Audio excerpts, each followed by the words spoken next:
para andar un poquito más en este tema, le damos la bienvenida al maestro Raúl Romero, que nos acompaña por vía Zoom. Muy buenas tardes, Raúl, ¿cómo estás? Te saluda Belinda Urías y aquí está conmigo Jesús Escobar. ¿Qué tal, maestro?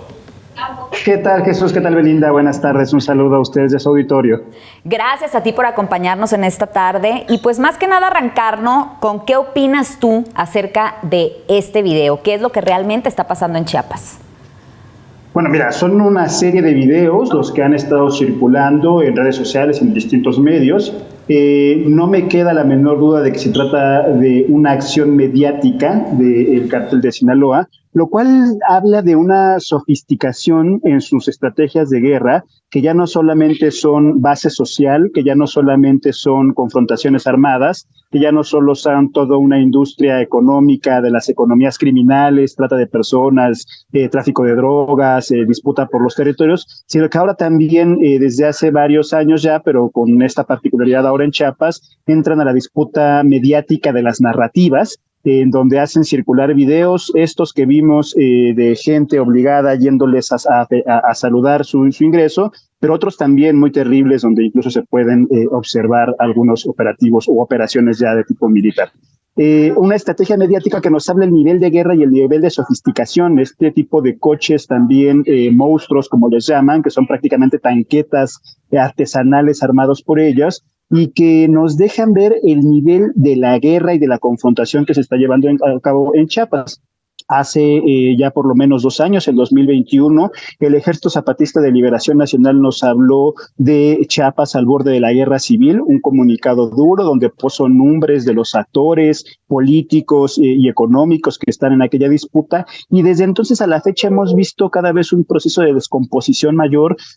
Mucha alerta nos generó el tema de lo sucedido en la selva Lacandona, en la zona de La Canjá, donde prácticamente tuvieron que entrar helicópteros para sacar a las familias de los organizadores comunitarios que estaban resistiendo y enfrentando allá el crimen organizado, la comunicación de los profesores y profesoras de varias regiones de Chiapas suspendiendo clases por el nivel del crimen organizado, el reciente comunicado de la diócesis de San Cristóbal hablando de la terrible situación que vive en Chiapas, el informe del Centro de Derechos Humanos de Bartolomé de las Casas, donde habla de Chiapas un desastre. Prácticamente todos los actores, profesores, diócesis, organizaciones de derechos humanos, organizaciones indígenas, nos hablan del nivel y la magnitud de la guerra, excepto el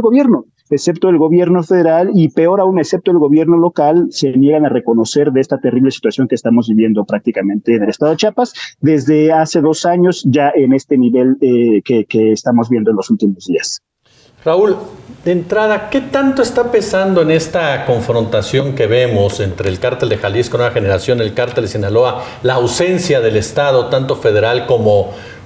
local? Esta teoría que se comenzó a discutir hace unos días, la teoría de los territorios de sacrificio, en donde debido a los recursos naturales, pues caray, hay intereses involucrados por parte de grandes empresas, de grandes transnacionales, quienes generan este clima de violencia precisamente para quitarle a las comunidades sus recursos naturales, sobre todo basados en escenarios en donde no hay industria, pero sí hay precisamente minerales importantes.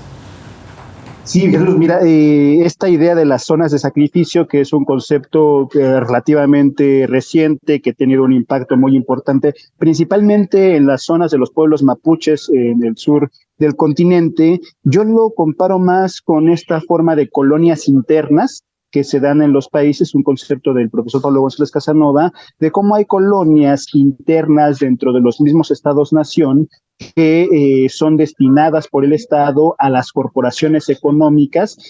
Otra forma que se les conoce también son las zonas de desarrollo o polos de desarrollo, que tienen eso mismo. Es una idea, en algunos casos, en este caso en particular, en el caso de Chiapas,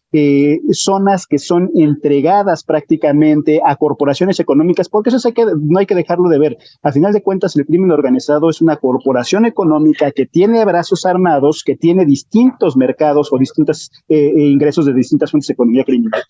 Prácticamente lo que sucede en el caso de Chiapas es que el Estado, yo no diría que ausente, diría que permite de cierta forma que estas industrias criminales, con el no hacerlo, permite, valga el ejemplo, ¿no? Permite que estas corporaciones criminales operen con terror y que facilite el proceso de despojo y de acumulación de capital, como lo hace también en otras zonas, las cerveceras que quitan el agua o las mineras que que destruyen los territorios. Acá son directamente estas corporaciones que desplazan a poblaciones, que sacrifican territorios, que utilizan rutas para el trasiego de droga, pero también para el traslado de personas como parte del tráfico de personas, y que es prácticamente un involucramiento real.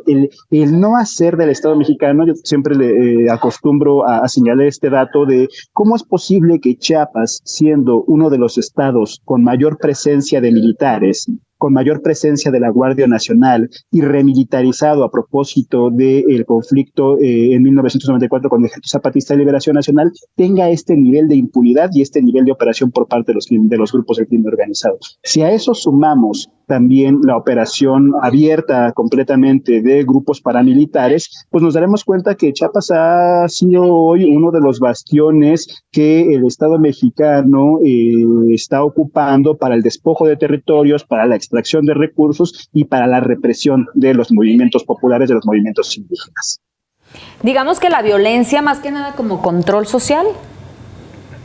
Tiene una forma de eso, tiene una forma de violencia como forma de extracción de recursos, una forma de violencia para acumulación de capital, una forma de violencia para la activación de ciertos mercados económicos, una forma de violencia para despoblar territorios y desde luego también una forma de violencia para control social. Es una forma en la que se van combinando todos estos objetivos y hacen que justo este tipo de guerras tengan características múltiples que ya no sean parecidas a al formato de las guerras como las conocimos en el pasado, de ejércitos nacionales contra ejércitos nacionales, sino ahora estamos hablando de ejércitos de corporaciones, de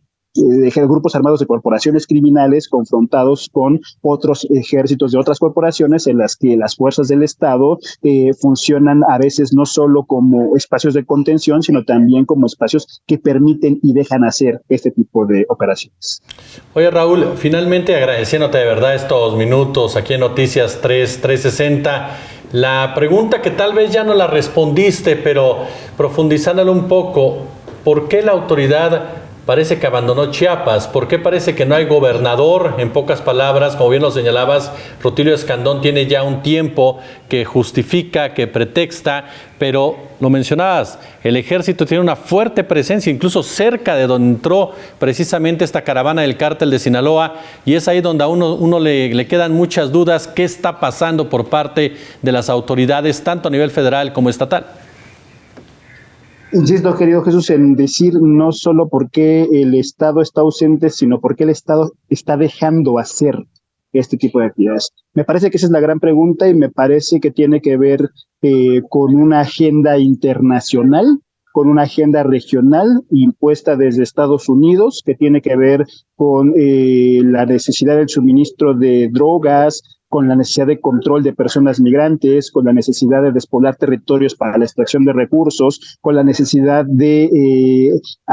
cercar o de disminuir las bases sociales de movimientos como el del Ejército Zapatista, que eso es lo que está haciendo el Estado mexicano en los hechos. Con su no hacer nos dice muchas más cosas de lo que está haciendo realmente y para quién está sirviendo en el estado de Chiapas y en otros estados de la República. En Guerrero no se vive una situación